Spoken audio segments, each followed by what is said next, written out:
Hi everyone, I'm here with Tim Clark at the Jensen Owners Club, and just looking around your stand, you've got some fantastic cars. Thank you kindly. Yeah, it's brilliant. And you've been part of the show for quite a while, you say? This is the third, I think the show's gone for 4 years. 4 years, third year. This will be the third year. Yeah. So, I don't think the club side of things the first year. No? Oh, right, okay. I don't think that happened so much, and then obviously they've realised, hang on a minute, and then the first year we did it, and each year it's grown. Yes. So, so here we are again. It's interesting, you're right on the avenue. You must have a massive headache. It's, actually, some people might not get it. Personally, for me, oh, you love it. You want to get closer. Awesome. Totally, yeah. And I think, position-wise, it's ideal. And so why are people buying Jensens? What is it about them? I think mainly, obviously, it's got the timeline of Jensen. A lot of people don't realise, it's a car that they started building cars in the 20s. Wow. So it goes back a long way. Obviously, the car everyone remembers is this shape. It's the Interceptor. Yeah, so there is a lot of memories with, obviously of a certain generation, I remember the guy down the road, the rich bloke that had one, and we used to watch him, or my dad had one, or my uncle had one, or whatever. Is it true they had a lot of overheating issues? Is that true, or is that a myth? No, there is some element of that. But the thing in being, I mean, a lot of people say, they were always breaking down, they were always thirsty and all the rest of it. That applied to Astons of the period, Jaguars of the period. Is that because they were putting very big engines into cars and not giving them enough cooling, or? It was a big old lump in not a big space. Not so much when they were new, but as the model got newer, they put an even bigger engine in. And they didn't upgrade the cooling?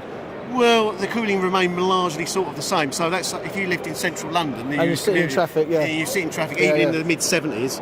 And then as the car, it's mainly the worst aspect was that in the late 70s, early 80s, they were worth nothing. So nobody was, or very few people were putting any investment in. So of course the maintenance goes down. That's when the reliability starts to be an issue. And then this reputation gets bigger. But largely, if they're well maintained, they're better or worse than similar. Do you have a Jensen car? This is your one. This is mine. Yeah, I've owned Jensen's. First car I ever owned was a Jensen 14. 14? Yeah, I borrowed money off the old man, and that was good. That was good. Not really. No, it was a very poor investment. I had to sell everything I owned to pay him back. So it was a good investment in terms of learning how to control money or waste it. Yeah, exactly. No, I've had a lot of Jensens over the years, and I've got an SP, which is like the high performance version of the series. And this is a Series 4. This is the very last of the factory cars. They only made 15 Series 4s. Wow. They only made one right-hand drive saloon, and this is it. This is it. You got it. And I'm very fortunate to. Can I ask you what this car would be valued at? The magic question is: the trouble is, how do you price something that's unique? We was talking to a few people about that. Believe it or not, is the first Jensen Interceptor. That's where it all began. Wow. That's 1957, I believe, that car.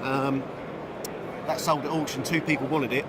So that's the same thing. The same thing. Exactly that. Exactly that. It's a case of it's so specialised. It's a case of somebody, maybe a collector. At some point, whether that's something you want to look at, then you can do your research and see what it's worth to you. Well, I don't know. Hopefully, I won't have the need to sell it because I can't replace it. Pass it on to the next generation. I do genuinely love it. So no, I can see why. And so, if someone wants to get involved with the club.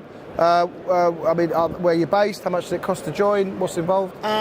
Blimey, you should know how much it costs to join. It was... Oh, it's all a good question. I think it was 38 quid, it might have gone up a tad, but you get a bi-monthly magazine. It was an international club, got members all over the world, but there's events going all around the country. Okay. There's obviously different areas all spread, every area's got a representative,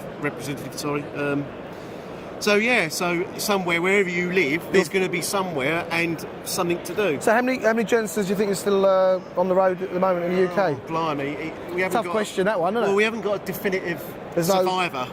I mean, every I'm in a registrar as well, but we've got John, wherever he is, he's a CV8, which that car is over there, Jensen CV8. So we try and keep a track on the cars that survive. Obviously a lot of cars when they were worth little were broken up for spares. Amazing. So as for a definitive, there's this many Interceptors left, that I can't tell you. What do you reckon? A guess?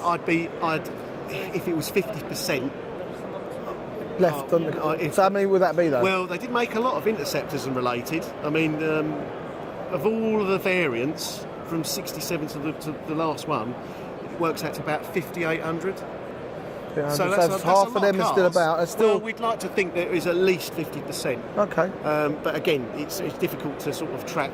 I mean, we're still finding out about cars that have. We found out a guy came over. Oh, I've had my car. My father bought it in 1972. We don't know anything about it because he's not. Unless you join the club, we can't go around knocking on people's doors saying, "Have you got a Jensen, by the way, in your garage?"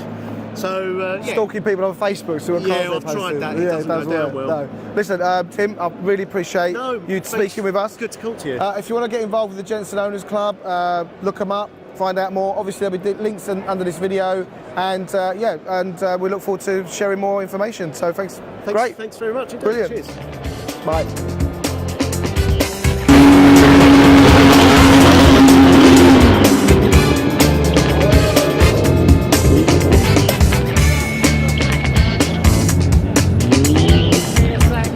Thank you.